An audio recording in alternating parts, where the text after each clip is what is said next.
कशिश मिश्रा जी पुणे से। महाराज जी, आलस और मोबाइल के अधिक प्रयोग पर जीत कैसे पाया जाए? अब ये तो हाँ, इसमें तो अपने को देखो, अभ्यास इसमें भी नींद, भोजन, बोलना और भोग, इनको आप जितना चाहो बढ़ा सकते हो, जितना चाहो घटा सकते हो। भोजन को थोड़ा थोड़ा कम करते जाओ तो जो आदमी 35 रोटी खा सकता था वो 1.5 रोटी पे जीवन व्यतीत कर रहा है और स्वस्थ है। 35 जब साधना में तो 1.5 रोटी पे अब जीवित है और 35 रोटी पाने वाला। भोजन कम किया गया। जो 7 घंटे 8 घंटे सो सकता है और 3 घंटे में अपने आप को 24 घंटे में 3 घंटे सोकर पूरा काम चला लेता है। बोलने का अभ्यास बहुत होता है, मौन रखना बहुत कठिन होता है। कम बोलो, कम सो, कम खाओ और भजन करो तो आलस से खत्म हो जाएगा। और जब भजन में रुचि होगी तो मोबाइल में क्या देखे, सब झूठी बातें हैं। कोई सीरियल है, कोई सिनेमा है, कोई नौटंकी, सब झूठी बातें। क्या देखना है उसमें? केवल समय नष्ट करना। और इतना सामग्री मोबाइल में है कि अगर 24 घंटा लगे रहो तो लगे रहो। फेसबुक है और कौन, हाँ इंस्टाग्राम, जो क्या, हाँ ये सब इसी में लगे रहो, इसी में। पहले मैं चलाता फोन बहुत, बाद में मैंने आपका चैनल एक सब्सक्राइब किया। जब भी बोलता चैनल हो तो पूरे फोन में सिर्फ आप ही आते थे 24 घंटे। हाँ, अगर सत्संग सुनोगे तो बुद्धि शुद्ध रहेगी। उससे मुझे 6 महीने में इतना फर्क पड़ा कि मतलब कि पहले सिर्फ मैं नेगेटिव पूरा वैसा था।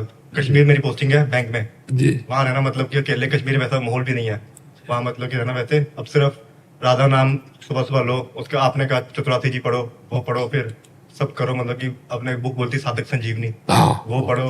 उससे मतलब कि इतना थोड़ा पॉजिटिव होता है फिर कि बस जो है बस यही है। बहुत सुंदर, बहुत सुंदर, बहुत सुंदर। महाराज श्री ऐसा होता है कि जैसे आपका रील देखते हैं कोई, ठीक है, तो फिर एकदम उत्साह होता है कि अब इस सुबह 4 बजे उठेंगे। 4 बजे का अलार्म भी लगा दूंगा मैं, और इतना घंटा मतलब माला करना है, मोबाइल सिर्फ आधा घंटा यूज करना है वरना स्विच ऑफ करके रख दूंगा। और 4 बजे का अलार्म 5 बजे, 6 बजे, 7 बजे। हमने जीवन में कभी अलार्म नहीं लगाया। 1 बजे जगते, मतलब 1 बजे जगते नहीं, 1 बजे तुम शौचालय में जाते हैं, कहो 11 बजे जग जाए, कहो 12 बजे जग जाए, कहो 11:30 बजे जग जाए। कैसे उठा जाता है? ऐसे थोड़ी उठा जाता है कि रजाई से झांक लिया, घड़ी देख लिया।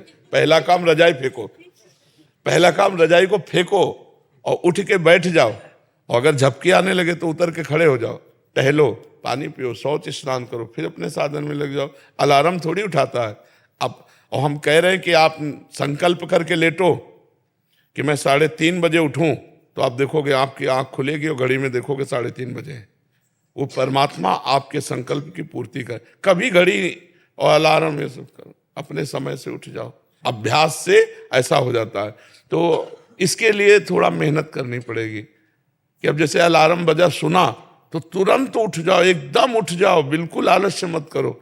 ऐसा करो, पहले बिस्तर से हटो, रजाई फेंक दिया, बाहर हो गए और फिर एकदम मुंह आदि धो करके फिर नाम जप करने लगो, जो अपनी दिनचर्या में लग जाओ। 4 बजे तो बहुत कम है, 4 बजे तो यहाँ सत्संग शुरू होता है।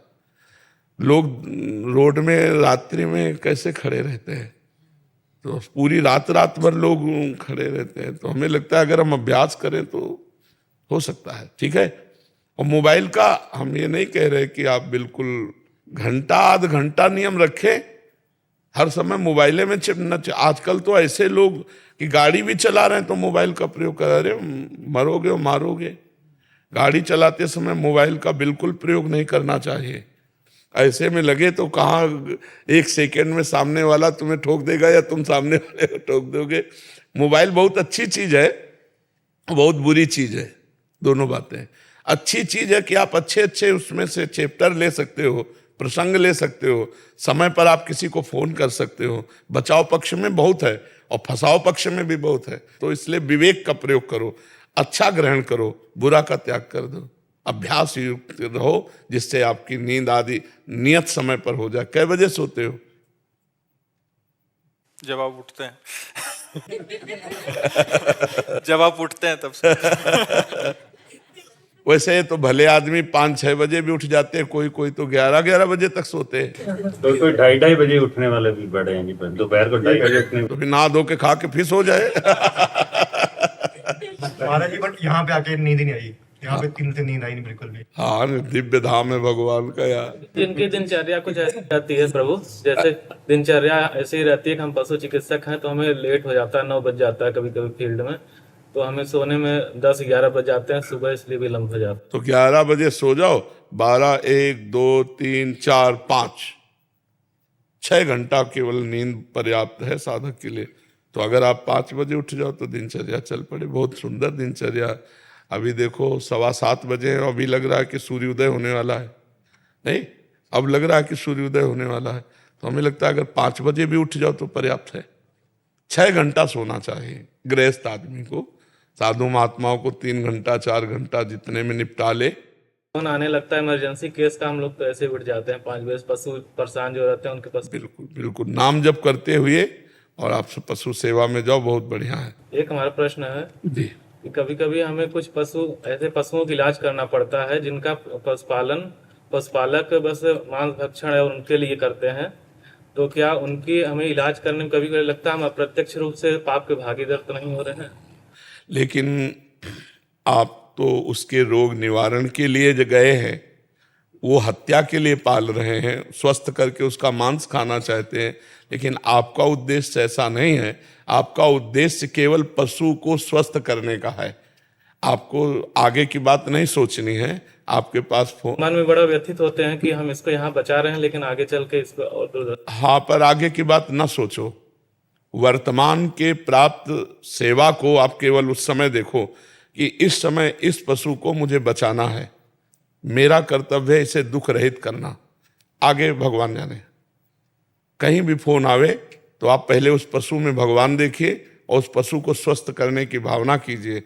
यदि हम ऐसा सोचें कि इसको कल कोई मारेगा, तो आज ही हम मार रहे हैं, क्योंकि हमें सूचना मिल गई कि वो रोग से ग्रसित है और हम नहीं गए तो वो तो कल मारता, आज हमने मार दिया। हम जाकर आज उसे बचाएंगे, कल भगवान जाने उसका परिणाम क्या होगा, है नहीं?